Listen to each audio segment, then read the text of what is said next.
दोस्तों, विजय माल्या का नाम सुनते ही सबसे पहले जो चीज हमारे दिमाग में आती है वो है भगोड़ा, ठरकी, धोखेबाज, महंगे दारू, खूबसूरत मॉडल, क्रिकेट और F1 रेस उसके कुछ ऐसे शौक थे जिन पर वो पानी की तरह पैसा बहाता था। उसकी अय्याशी का आलम ये था कि दुनिया भर की खूबसूरत मॉडल्स उसकी रातें रंगीन करने आती थी। एक समय में विजय माल्या का नाम दुनिया के सबसे पावरफुल बिजनेसमैन की लिस्ट में शामिल था, लेकिन आज वो पूरी दुनिया में एक ठग के तौर पर जाना जाता है। आज की इस वीडियो में हम आपको इसी ठग और भगोड़े की अय्याशी की कहानी सुनाने वाले हैं। एक अमीर घर में पैदा हुआ एक ऐसा लड़का जिसका बचपन एक आम लड़के की तरह ही गुजरा। हालांकि उसके पिता एक एंटरप्रेन्योर थे जो बड़ी बड़ी कंपनीज में अपना पैसा इन्वेस्ट करते थे। फाइनेंशियल रिस्क लेना उसके पिता विट्ठल माल्या का शौक था, लेकिन उनका लड़का विजय माल्या एक आम इंसान की तरह जीता। वो कॉलेज भी साइकिल से जाता, लेकिन वो कहते हैं ना कि मौसम बदलते और मूड बदलते देर नहीं लगती। विजय माल्या के मूड को बदलने में भी देर नहीं लगी और देखते ही देखते एक साधारण से लड़के को प्ले बॉय बनने का शौक चढ़ गया। लेकिन इसी बीच उसके पिता विट्ठल माल्या की हार्ट अटैक से मौत हो गई और वो अपने पीछे अपने इकलौते बेटे विजय माल्या के लिए बेशुमार दौलत छोड़ गए, जिसमें से उनकी सबसे नामी कंपनी में chemical, united chemical, fertiliser, spirit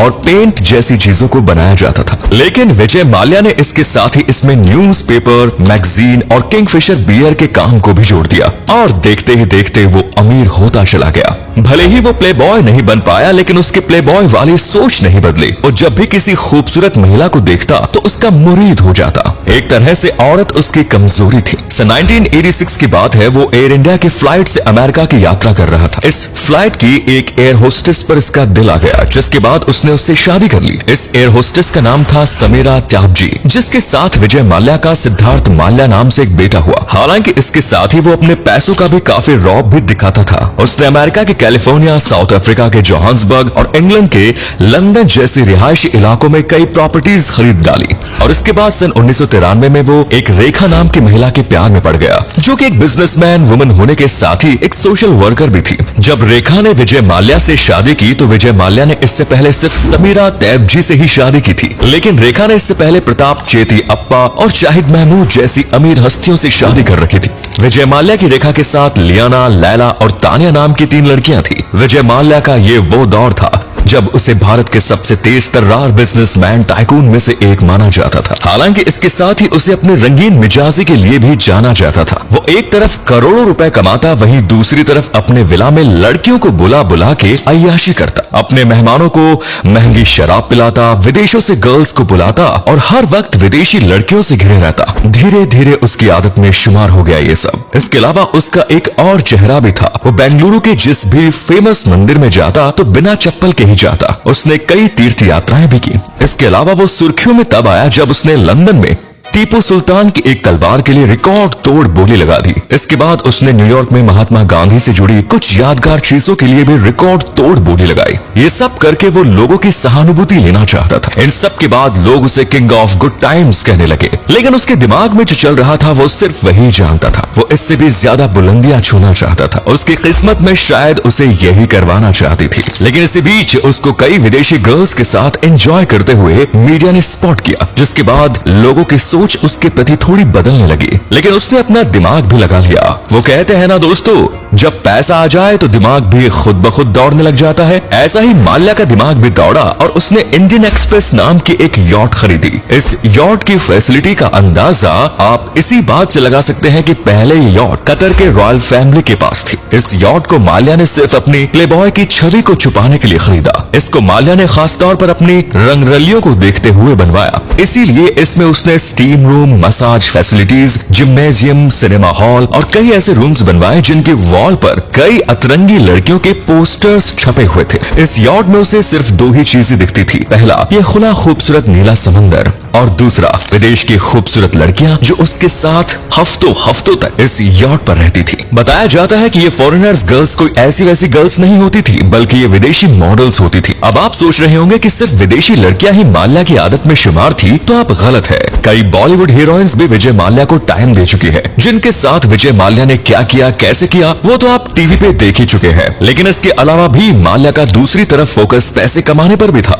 Mallya ने 2005 में अपने बेटे सिद्धार्थ सिद्धार्थ माल्या के 18वें जन्मदिन पर किंगफिशर एयरलाइंस की शुरुआत की और देखते ही देखते 2007 में उसने IPL टीम भी खरीदी। लेकिन इतनी अय्याशी करने के बाद माल्या का बुरा वक्त पहली बार 2007 से ही शुरू हुआ, जब इसने एयर डेकन से 550 करोड़ की डील की। इस डील में विजय माल्या की तरफ से लगा सारा पैसा कर्ज का था, जो इसने 17 बैंकों से लोन के तौर पर लिया। एक तरह से ये डील विजय माल्या के लिए घाटे का सौदा रहा। इसके बाद 2008 और 2009 में माल्या को इससे भी ज्यादा नुकसान हुआ। हालात ऐसे हो गए कि किंगफिशर में काम करने वाले अपने कर्मचारियों को सैलरी तक नहीं दे पा रहा था, जिसके बाद इसने IDBI बैंक से 861 करोड़ रुपए के लोन के लिए बोलकर आवेदन किया। वो अपने कर्मचारियों की सैलरी देना चाहता था, साथ ही एयर डेकन में हुए नुकसान की भरपाई कर उसके काम को फिर से कंटिन्यू करना चाहता था। इस टाइम तक माल्या का दिवाला निकल चुका था और हालात ये हो चुके थे कि उसे कोई भी बैंक लोन नहीं दे रहा था, जिसके बाद उसने बैंक ऑफिसर्स को 16 करोड़ की रिश्वत देकर 861 करोड़ का लोन IDBI बैंक से पास करवाया। और अंदर की बात तो यह है कि इन 861 करोड़ को उसने ना ही एयर डेकन के नुकसान की भरपाई में लगाया और ना ही अपने कर्मचारियों को सैलरी के रूप में दिया।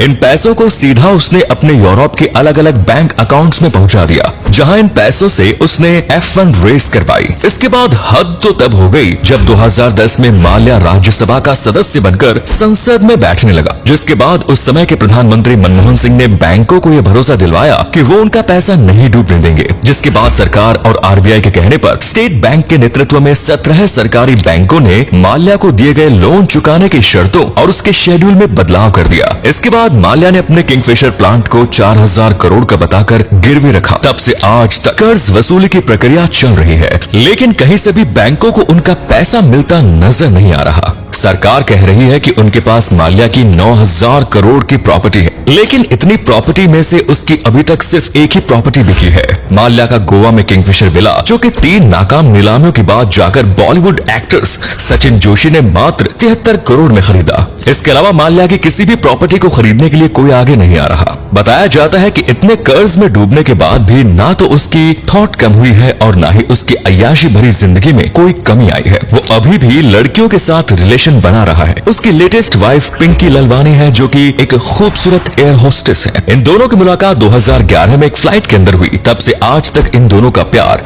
एकदम चरम पर है। आपकी जानकारी के लिए बता दें कि 2 मार्च 2016 से ही विजय माल्या फरार है और आज तक इसे भारत वापस लाने के लिए सरकार ने तमाम कानूनी दांव पेच आजमा लिए, लेकिन किसी न किसी तरह से वो हमेशा बच जाता है। हैरानी की बात तो ये है कि ये भारत से भागा कैसे, जबकि इसके खिलाफ लुकआउट नोटिस जारी था। धर्म, जिसका मतलब होता है अपराधी देश से बाहर नहीं जा सकता और इमिग्रेशन काउंटर पर पहुंचते ही उसकी गिरफ्तारी हो सकती है, लेकिन इसके बावजूद भी माल्या देश से फरार हो गया। चौंकाने वाली बात ये है कि माल्या भारत से अकेला नहीं भागा, बल्कि वो अपने 55 सूटकेस लेकर भारत से लंदन भागा। अब कैसे भागा, इसके बारे में सरकार कोई ऑफिशियल अनाउंसमेंट नहीं कर रही है, लेकिन इतना जरूर है कि विजय माल्या ने अपने पावरफुल कॉन्टेक्ट के जरिए सिस्टम में वो जुगाड़ बना लिया था जिससे वो लंदन भाग सका।